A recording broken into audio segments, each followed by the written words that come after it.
बिजली का बिल भरते भरते थक चुके हैं, बिजली का बिल का सेविंग्स करना चाहते हैं तो आज ही होम, स्कूल, ऑफिसेज या मैन्युफैक्चरिंग यूनिट, कमर्शियल बिल्डिंग में लगाइए solar panels, light marks and फ्रासी, जिससे आपको मिलेगा बिजली का बिल से बहुत। Vande Bharat news Bihar Sharif Nalanda press release the 3rd of January 25 Bihar Sharif Nalanda. राष्ट्रमाता सावित्रीबाई फुले को भारतीय नारीवाद की जननी माना जाता है। रामदेव चौधरी। बिहार शरीफ के अस्पताल चौक स्थित अति पिछड़ा, दलित, अल्पसंख्यक संघर्ष मोर्चा के तत्वाधान में माता सावित्रीबाई फुले के चित्र पर माल्यार्पण कर पुष्प अर्पित करते हुए हर्षोल्लास के साथ जयंती मनाई गई। इस मौके पर अति पिछड़ा, दलित, अल्पसंख्यक संघर्ष मोर्चा के राष्ट्रीय अध्यक्ष रामदेव चौधरी ने कहा कि राष्ट्रमाता सावित्रीबाई फुले एक महाराष्ट्रीयन कवयित्री, शिक्षिका और समाज सुधारक थी। सावित्रीबाई फुले का जन्म 3rd of January 1831 को महाराष्ट्र के सतारा जिले के नायगांव में हुआ था। इनके पिता का नाम खानदोजी नेवेसे और माता का नाम लक्ष्मीबाई था। सावित्रीबाई फुले का विवाह 1841 में ज्योतिबा राव फुले से हुआ था। सावित्रीबाई फुले ने अहमदनगर में सिंधिया फर्रार के स्कूल में पढ़ाई की, जहां उन्होंने शिक्षक प्रशिक्षण के लिए एक कोर्स भी किया। सावित्रीबाई फुले भारत की पहली महिला शिक्षिका और प्रधानाध्यापिका थी और पहले किसान स्कूल की संस्थापक थी। उन्होंने अपने पति ज्योतिबा फुले के साथ मिलकर 1848 में पुणे के भिड़ेवाड़ा में देश का पहला लड़कियों का स्कूल खोला था। सावित्रीबाई ने महिला अधिकारों से जुड़े मुद्दों पर जागरूकता फैलाने के लिए महिला सेवा मंडल की स्थापना की थी। सावित्रीबाई ने बाल विवाह के खिलाफ अभियान चलाया था और विधवा पुनर्विवाह की वकालत की थी। सावित्रीबाई को भारतीय नारीवाद की जननी माना जाता है। सावित्रीबाई के सम्मान में डाक टिकट जारी किया गया है। सावित्रीबाई की जयंती 3rd of January बालिका दिवस के रूप में मनाई जाती है। साल 2015 में उनके सम्मान में पुणे विश्वविद्यालय का नाम बदलकर सावित्रीबाई फुले पुणे विश्वविद्यालय कर दिया गया। जब 1897 में नालासोपारा के क्षेत्र में ब्यूबोनिक प्लेग उभरा, तो सावित्रीबाई और उनके दत्तक पुत्र यशवंत ने इसे प्रभावित व्यक्तियों के इलाज के लिए एक क्लिनिक बनाया। ये सुविधा पुणे के पश्चिम उपनगरों में संक्रमण मुक्त वातावरण में बनाई गई थी। सावित्रीबाई ने पांडुरंग बाबाजी गायकवाड़ के बेटे को बचाने के प्रयास में वीरता पूर्वक अपना जीवन बलिदान कर दिया। मूंदवा के बाहर महार बस्ती में प्लेग की चपेट में आने का पता चलने के बाद सावित्रीबाई फुले गायकवाड़ के बेटे के पास गई और उन्हें अस्पताल ले गई। सावित्रीबाई फुले इस प्रतिक्रिया के दौरान प्लेग की चपेट में आ गई और 10 मार्च 1897 को रात 9 o'clock बजे उनका निधन हो गई। इस अवसर पर उपस्थित सभी ने एक स्वर से कहा कि सावित्रीबाई फुले के रास्ते पर ही चलकर भारत एक शिक्षित देश बन सकता है।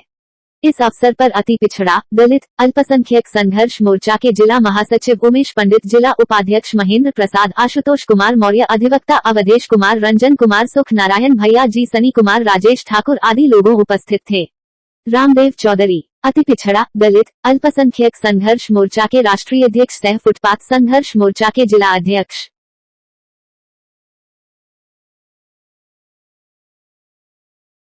बिहार शरीफ के अस्पताल चौक पर अति पिछड़ा, दलित, अल्पसंख्यक की ओर से सावित्रीबाई फुले जी का जयंती मनाई गई है।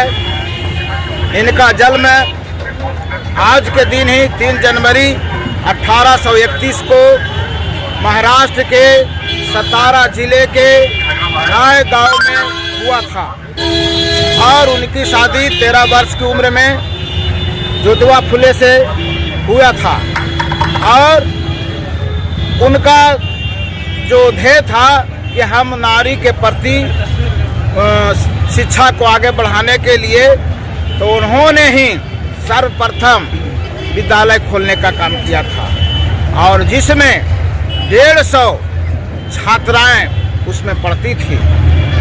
आज उन्हीं का देन है कि आज महिला जो है आगे शिक्षा पढ़कर आगे बढ़ रही है और उन्हीं के पालन से, उन्हीं के रास्ते पर चलकर भारत देश भी शिक्षित बन सकता है। क्या नाम लिखते हैं? रामदेव चौधरी, अति पिछड़ा, दलित, अल्पसंख्यक संघर्ष मोर्चा के राष्ट्रीय अध्यक्ष। आज के दिन सावित्रीबाई फुले का जन्म हुआ था और सावित्रीबाई फुले भारत की पहला शिक्षिका थी और उस समय, जिस समय महिला को पढ़ने का अधिकार नहीं था, महिला को कोई कार्य करने का अधिकार न था, मंदिर में जाने का अधिकार नहीं था, समाज से बिल्कुल दूर रखा जाता था। सिर्फ उसको खेती और घर की काम करने का अधिकार था।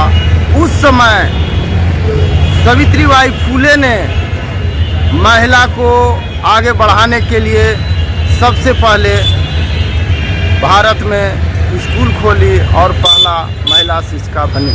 आज आप लोग क्या किए? बनी। उन्होंने विधवा विवाह के लिए संघर्ष किया और विधवा विवाह चालू किया।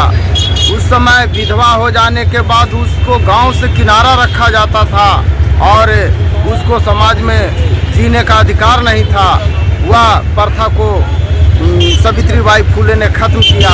महिला के लिए ढेर सारे योजनाओं और ढेर कल्याण की बात की है और वही बात को अम्बेडकर साहब ने संविधान में लिखकर महिला को बराबरी का अधिकार दिया है। ज्योतिबा सावित्रीबाई फुले बाबा साहब का प्रेरणादायक है और इसी के साथ में आज आप मैंने सावित्रीबाई फुले के जन्मदिन के अवसर पर आप क्या किए? हाँ, आज हम लोग हॉस्पिटल मोड़ पर उनका जयंती मनाए, जिसमें सभी लोग भाग लिए और सभी लोग जाने कि सावित्रीबाई फुले कौन थी और हमारा शिक्षा के देवी कौन है। इसके बारे में लोग जाने, हम लोग जाने कि शिक्षा की देवी हमारे सावित्रीबाई फुले हैं, जो कि हम लोग को पढ़ने के लिए और समाज में अच्छा वातावरण बने इसके लिए अपना संघर्ष करते जीवन दे दिया। मेरा नाम आशुतोष कुमार अधिवक्ता और बिहार सिविल कोर्ट में प्रैक्टिस करता हूँ।